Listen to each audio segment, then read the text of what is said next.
बिस्मिल्लाहिर्रहमानिर्रहीम। अस्सलाम वालेकुम व्यूअर्स, आज की वीडियो में मैं आपको बताने वाला हूं कि घरों के अंदर सैम कैसे आ जाती है और सैम के साथ साथ घरों के अंदर क्रैक और दरारें कैसे पड़ती हैं।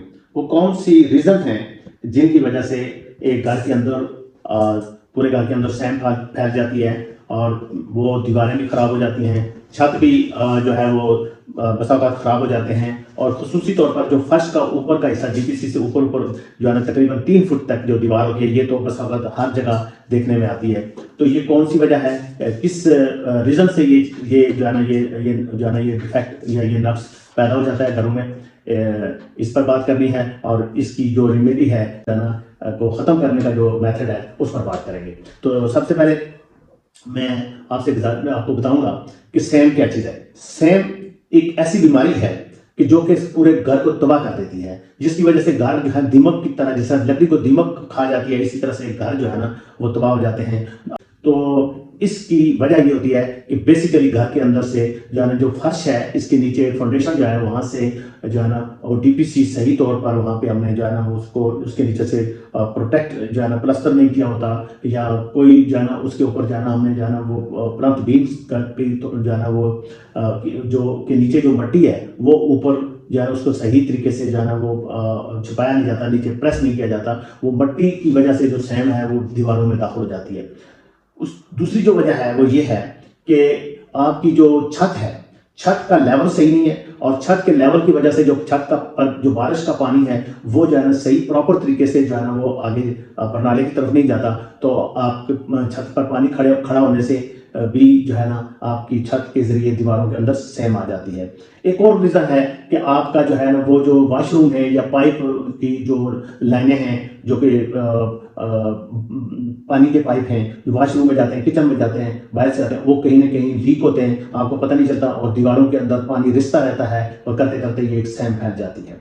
इसके अलावा क्रैक का और जो है ना एक और रीज़न भी है कि जब फर्श जो है ना क्रैक हो जाते हैं या उनमें दरारें पड़ती हैं तो नीचे जो फर्श के पाइप होते हैं वो भी लीक हो जाते हैं, नीचे पानी जमा हो जाता है और वो पानी जो है ना ज़मीन को कमज़ोर कर देता है, निचले हिस्से को, और वो आस्ता आस्ता जो है ना कंक्रीट को भी कमज़ोर करके नीचे बैठाना शुरू कर देता है और फर्श बोलने शुरू हो जाते हैं, खड़क खड़क करना शुरू हो जाते हैं। बस अगर आपने मार्बल टाइल देखी होगी वो खड़क रही होती है। होता क्या है कि नीचे से जगह कमज़ोर हो जाती है पानी लग के, तो वहाँ भी मसला पानी का ही होता है। तो ये भी एक फर्श का जो क्रैक और दरारें हैं उसकी भी यही वजह है। और इसी तरीके से दीवारों की भी जो पानी के जो पाइप हैं उन्हीं की वजह है।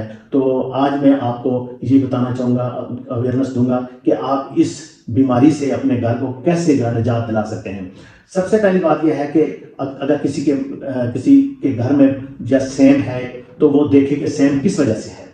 पहले ये देखना है, आपने जो है ना जो चीज़ तलाश करनी है वो ये है कि ये सैम किस वजह से है, उस वजह को तलाश करना है और फिर उस वजह का इलाज करना है। नाट के बहुत से लोग सैम जब घरों में अंदर आती है तो वो ऊपर जो है ना आर्टिफिशियल किस्म की शीटें ऊपर लगाते रहते हैं, वक्ती तौर पर अपनी सैम को छुपाते हैं। तो सैम को छुपाना ऐसे ही है जैसे कोई किसी के जिस्म में कोई अंदर नक्स पड़ गया है, कोई जिस्म का कोई बॉडी का कोई हिस्सा अंदर से खराब हो गया है, आप बजाय उसका इलाज करें आप ऊपर से जाना उसके ऊपर पट्टियां बांधकर उसको छुपाएं, ऐसा नहीं है। तो इसी तरीके से ऐसा ही है कि आप उस जगह को देखें कि ये पानी किस वजह से ये दीवार खराब हुई है। अगर तो वो पानी की वजह से खराब हुई है तो फौरन पानी की लाइन प्लम्बर को बुलाएं और उन लाइनों को चेक करेंगे पानी की लाइन कहाँ से लीकेज है। जहाँ से भी लीकेज है सबसे पहले उसको जो है ना उस जगह को नंगा करके उस जगह को पानी की लीकेज को रिपेयर करें। सबसे पहला मसला यह है, और फिर उसको खुशक करें। जब तक पुराना पानी खुशक ना हो उस वक्त तक ऊपर रिपेयर ना करें। उसके खुशक करने के एक तो यह है कि छोड़ दें,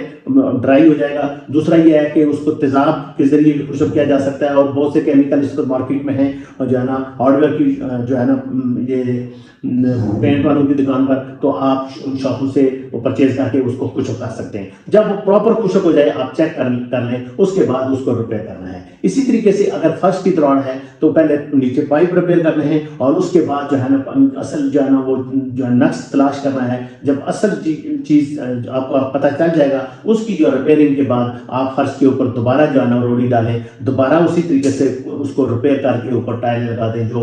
जो भी मार्बल है आप उसी तरीके से उसको रिपेयर कर दें।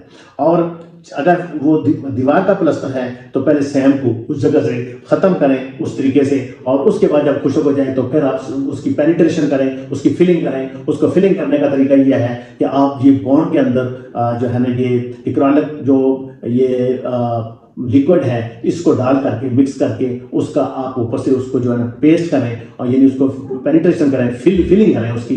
और उसको फिलिंग करने के बाद जब वो खुशक हो तो उसको उसने ग्राइंड करके उसको रिवाज से जो है ना एमरी पेपर से रगड़ाई करके आप उसके ऊपर जो है ना आप पेंट कर दें, रंग कर दें, वो आपका जो है ना ये खामी आपकी ये नक्स आपका ख़त्म हो जाएगा। इसी तरीके से अगर कोई आपकी दीवार में क्रैक है, आपकी दीवार में क्रैक आ गया है, तो सबसे पहले आपने देखना है दीवार में क्रैक आया है तो ये छत से आया है या नीचे फर्श से आया। अगर खाली आप देख रहे हैं कि उसकी दीवार से आगे वो फर्श तक पड़ा हुआ है तो फिर मसला फर्श से है।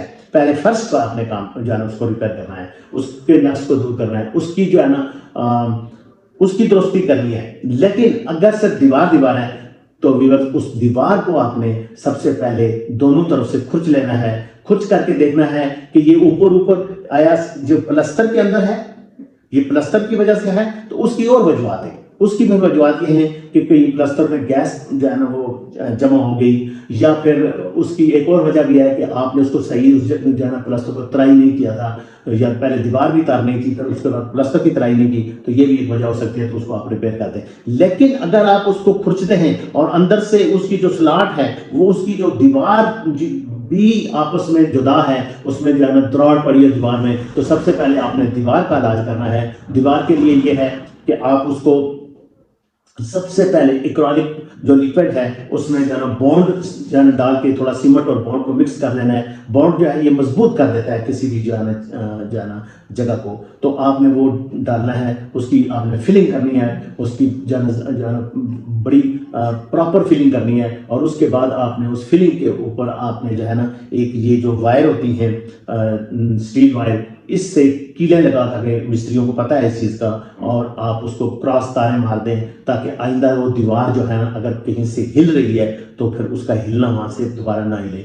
तो उसके ऊपर आप जो है ना प्लस्तर कर दें। प्लस्तर करने के बाद उसको आप पेंट कर दें और ये आपका जो है ना ये दरार आपकी ख़त्म हो जाएगी। सैम का भी मैंने आपको इसी तरीके से बताया। और जो इसका जो एक और है, अगर आपकी छत की तरफ से ज़्यादा परनाला जो होता है उसकी तरफ से भी पानी छत में आता रहता है दीवार में, तो आपने ये देखना है कि बारिश के दौरान कौन से परनाला जो है उस परनाले वाली जगह को बड़ी अच्छी तरीके से मसाला लगाएं ऊपर जाके जहाँ पे वो पाइप होता है, और उसको जो है ना सही कर दें ताकि वहाँ से पानी लीकेज ना हो और वो छत में ना आए। और इसका एक और भी है कि आप अपने जो है ना जो छतें आपकी, आप उन छतों के ऊपर आप जो छत है उसके ऊपर आप जो है ना जो जीरो की चिप्स है वो डालें, और जीरो की चिप्स डालकर उसको ऐसे लेवल में डालें कि उसका जो है ना जो है ना स्लोप जो उसकी प्रणाली तक हो, उस पानी के पाइप सही हो, सही पानी में फ्लो करके जाए। आप ये काम कर देंगे, छत के ऊपर चिप्स होगी और जो है ना फिर भी आपकी